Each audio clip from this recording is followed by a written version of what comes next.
Hi there, it's Llarold, and today I'm going to talk about how to play Brewmaster Monk in patch 10.0, the Dragonflight pre-patch. I've written about this on Wowhead, so you can check that out if you want a little more depth and you don't mind reading.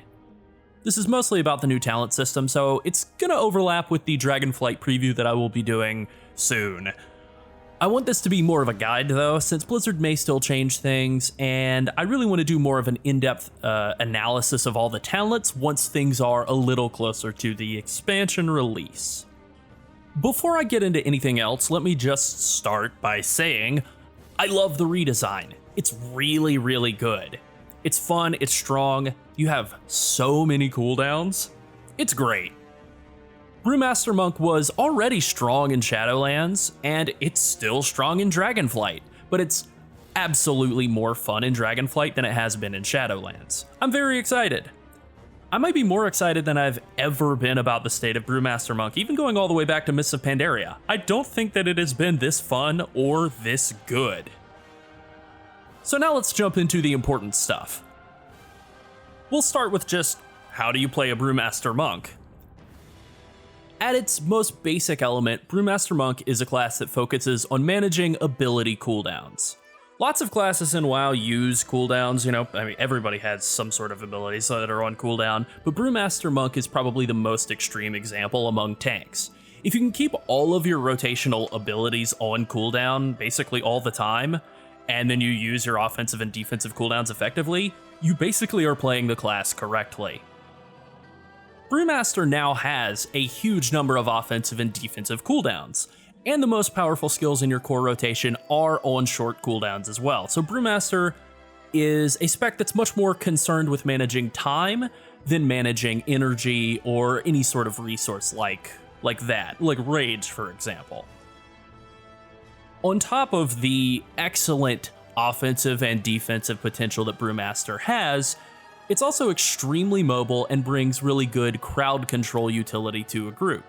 This makes it really good at dealing with difficult mechanics in any kind of context, and they're just a great tank in all situations. The only real problem that Brewmaster has, in my mind, is the highly technical level of complexity forced on players to maximize all of their incredible potential. It's strong. And it's incredibly forgiving once you're comfortable playing with it. It just has a pretty high learning curve when you're getting started because there's a lot of abilities to press. That being said, it's worth the effort to learn how to play Brewmaster Monk. It's very strong and very reliable once you have a handle on it. In terms of how different the class feels in the Dragonflight pre-patch, it's a whole new world for Brewmaster Monks. It's very different in the Dragonflight pre-patch than it was in Shadowlands, or Legion, or Mists of Pandaria, or at any point in its history. The class has never had this many offensive skills, it's never had this much self-healing, it's never had this many offensive cooldowns, it's never had this many defensive cooldowns. Historically, Brewmaster Monks had a small, efficient toolkit with a handful of useful skills that you had to use skillfully in conjunction with each other.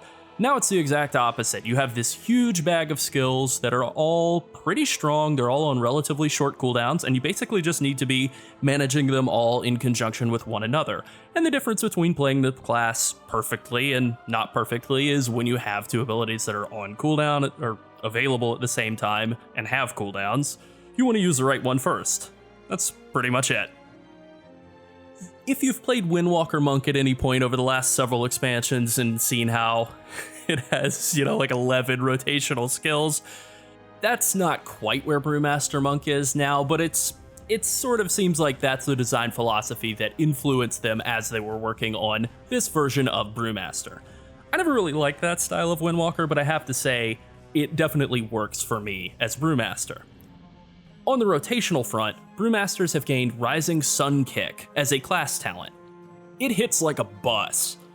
It provides, I think, 20 to 25% more single target damage for Brewmaster Monk, which is crazy, and it's definitely an area where Brewmasters have actually been pretty weak for the last several expansions. Sustained single target damage, not been good for a long time, but now it's really good.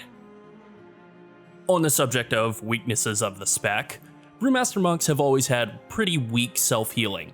They've compensated for it with really good defenses elsewhere, but now they don't have to because Brewmaster Monks have really good self-healing talents, like Strength of Spirit and Vigorous Expulsion, which buff Expel Harm's value as a self-heal, and talents like Healing Elixir and Gaiplin's Imperial Brew, providing pretty good supplemental healing value as well. In terms of how strong Brewmaster Monk is, it's very strong.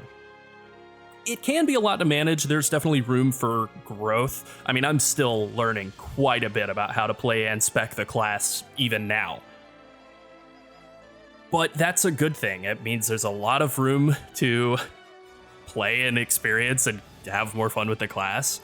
It certainly means that, the ceiling is potentially limitless on this class, which it's definitely not on some others. That even Protection Warrior is arguably a better tank right now. It's also much simpler, so we may be as good as you possibly can be on a Protection Warrior right now, and Brewmaster Monk may be able to completely eclipse that once we've figured the class out more.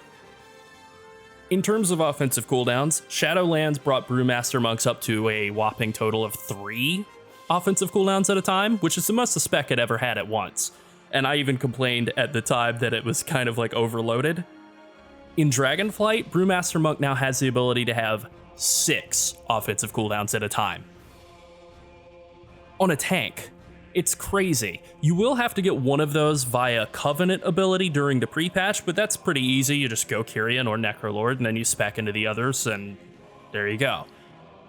You can very easily reacquire this in Dragonflight by leveling up, and that's another really nice advantage of the way that Brewmaster Monk plays right now, is you can spec your talent tree along with Covenant abilities and Legendaries and all, and basically feel like the class is going to play once it's level 70, so you can kind of get a jump start on figuring out how the class plays, right now, how it will play in Dragonflight at max level, which is not something that you can do on Protection Warrior or Paladin or really most of the other classes.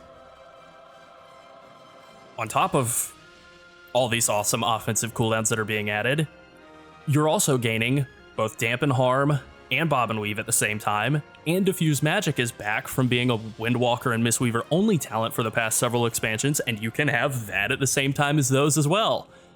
It's really incredible how many cooldowns that Brewmaster Monk has now. Potentially 4 major defensive cooldowns at the same time, multiple self-healing tools, just really good passive base mitigation. It's incredible. Let's cover talent setups now, and I have 3 main trees that I want to focus on. You are able to copy and paste talent trees to other players now, which is really great, so I will have links in a pinned comment with each of these trees so that you can just directly import them to your monk in-game. The first tree is the leveling tree. If you're leveling a brand new monk, or you're playing a monk that you've just boosted and you don't have any Shadowlands content unlocked on it, or you have done Shadowlands stuff, but you're not in the Shadowlands right now, I would use this tree. The reason for that is that your legendary powers and covenant abilities, and soulbinds and all the Shadowlands stuff, all turn off whenever you're not in the Shadowlands, and legendary bonuses that grant a power, and talents that grant the same power, don't stack. So you don't want to run those talents if you're wearing that legendary, but you do want those talents if you're not wearing that legendary, or you're not in the Shadowlands.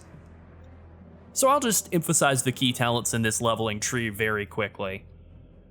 Rising Sun Kick is your strongest single target damage skill. It's an essential component of your rotation, and I would make a point to take it at level 10. Storm Stout's last keg at the bottom of the spec tree fixes a major issue with the class's haste scaling. It adds a ton of damage, and it just makes the rotation much more forgiving. It's a great talent, and I definitely think it's the one absolute must-have at the bottom of the spec side of the tree. Again, like I said earlier about Legendaries, because it is a legendary power in Shadowlands, this is a talent that you definitely want to have if you don't have access to that legendary for whatever reason. But if you do have that legendary available, there's literally no reason to take the talent as well. It won't do anything. I like Exploding Keg right above Storm Stout's Last Keg quite a bit. It is a really good damage dealing cooldown. It's one of my favorite abilities that Brewmaster Monks have, and it has been redesigned slightly to give a damage proc while it's active. So if you have Rushing Jadewind and Spinning Crane Kick going while Exploding Keg is out, you will actually tack on a bunch of extra damage onto the enemies that you've debuffed. There are a couple of other really nice talents over on the left side underneath Breath of Fire. Salsalabim's Strength, which causes using Keg Smash to reset the Breath of Fire cooldown, is just a really nice piece of utility. It feels pretty satisfying. It was one of my favorite components of the way that Legion Brewmaster Monk played. And Charred Passions right beneath it synergizes really beautifully. It basically makes it so that you can have 100% uptime on that Charred Passions debuff, which then doubles all of your Blackout Kick and Spinning Crane Kick damage as fire damage, and it makes it so that you have 100% Breath of Fire uptime on the target, which is, it's good. It's not a huge defensive buff, but it's a pretty nice pair of talents. A lot of damage value added just for those 2 points. Over on the right side of the tree, you have two real options. You have Rushing Jadewind versus Special Delivery. Both of these are great talents. It's really up to you which one you should use. I prefer Rushing Jadewind just because it's more familiar for me, but with the addition of Rising Sun Kick to the base class, there are a lot of people who feel that the friction caused by having both of those abilities is making it actually pretty difficult to play the class now, and you're definitely having a lot of global cooldowns colliding with each other if you are running both of those. Special Delivery was a better AoE DPS option throughout Shadowlands, and it does seem like it's probably going to be the same way in Dragonflight. It's a little less consistent. It's definitely easier to use. I mean, it's literally passive compared to an active skill. The one bit of an issue with it is Resonant Fists, which is all the way down at the very bottom middle of the left tree, the class tree. The way that this works is very simple. You have a 10% chance whenever you hit any enemy with a 1 second internal cooldown to do an AoE damage proc. That's it.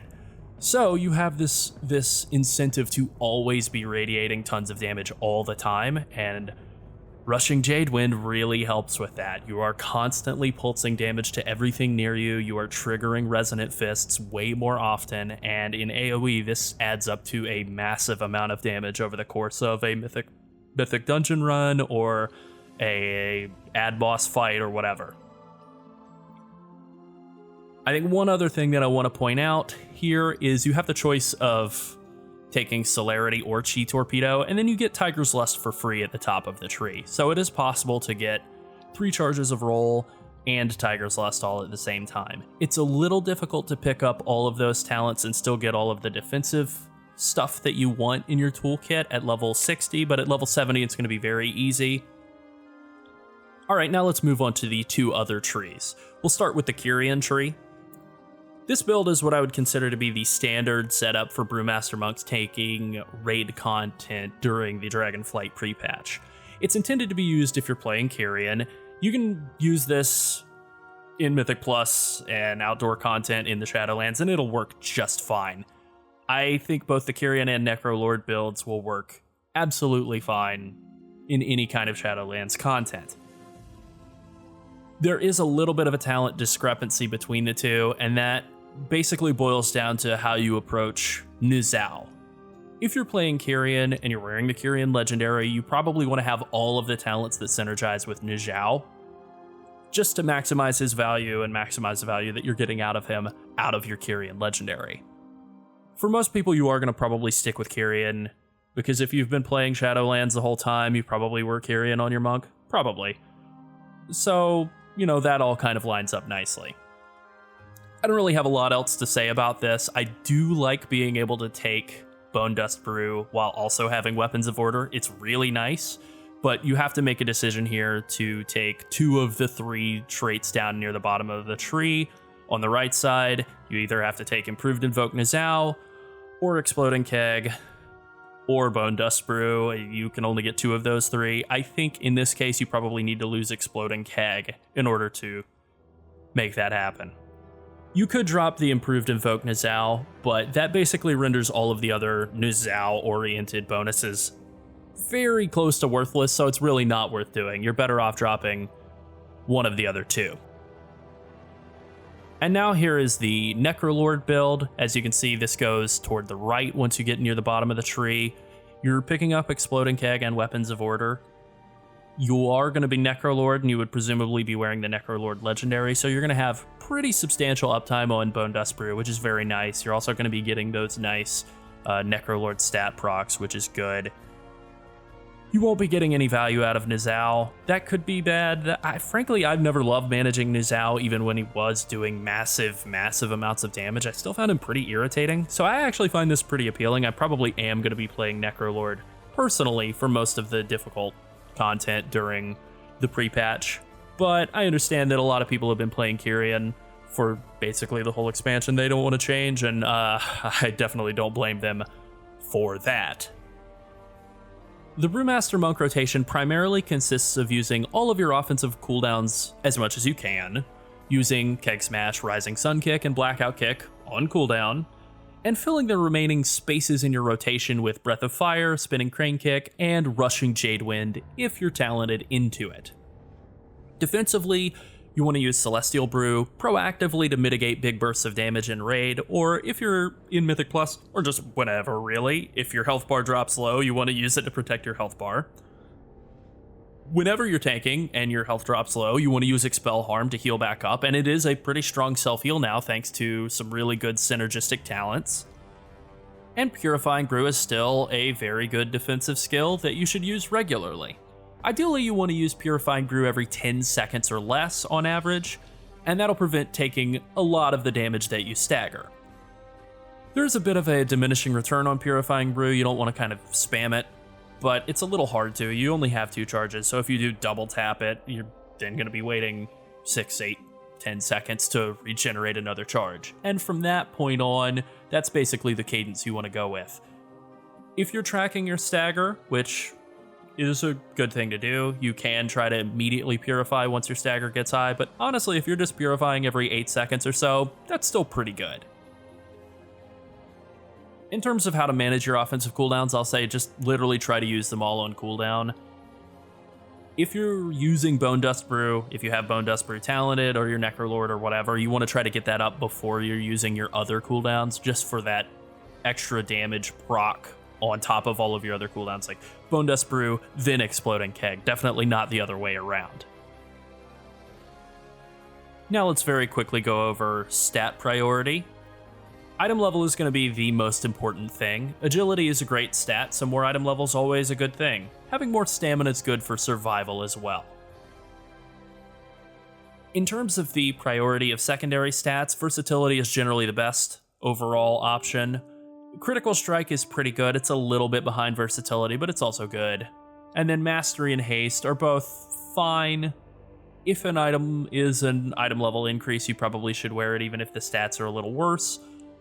But if 2 items are the same item level or very close, prioritize the one that has more versatility or more crit over ones that have Mastery or Haste on them. In terms of the best legendaries to wear, if you're doing Shadowlands content, the list is pretty simple. It's Stormstout's Last Keg and Unity. That's it. Regardless of what Covenant you're playing or whatever you're doing, it's Stormstout's Last Keg and Unity. Those are the 2. In terms of which Covenant is the best, I would say that Kyrian and Llarold are both pretty close. I think that Llarold is probably quite a bit stronger defensively just because of the value of Fleshcraft and Soulbind traits giving you more stat budget and more defensive power. Kyrian's probably going to be more popular just because most monks are already Kyrian, and it offers higher damage potential thanks to Mechanicos' capstone trait Effusive Anima Accelerator. One very important note here is that if you are playing with Walk with the Ox and you're playing the whole Nizao route in the talents, that conduit does not stack with the talent, and even though the conduit says it does more damage, it just gets overwritten by the talent. So, don't bother with that conduit. You're essentially not putting a conduit in if you put that conduit in and then talent into it. Alright, well, I think that about covers it. Again, I just want to express that I'm very excited for the state of Brewmaster Monk in Dragonflight, and in the pre-patch for that matter. I It's like a day and a half away from going live right now as I'm recording this, and I feel like it's Christmas Eve. Like I'm like a kid. I just cannot wait to log in and Rising Sun Kick and just kill stuff with a single global. All right, well, thanks for watching. Let me know if you have any questions. I'll try to answer them as best as I can. Take care, like and subscribe, all that YouTube stuff, and bye.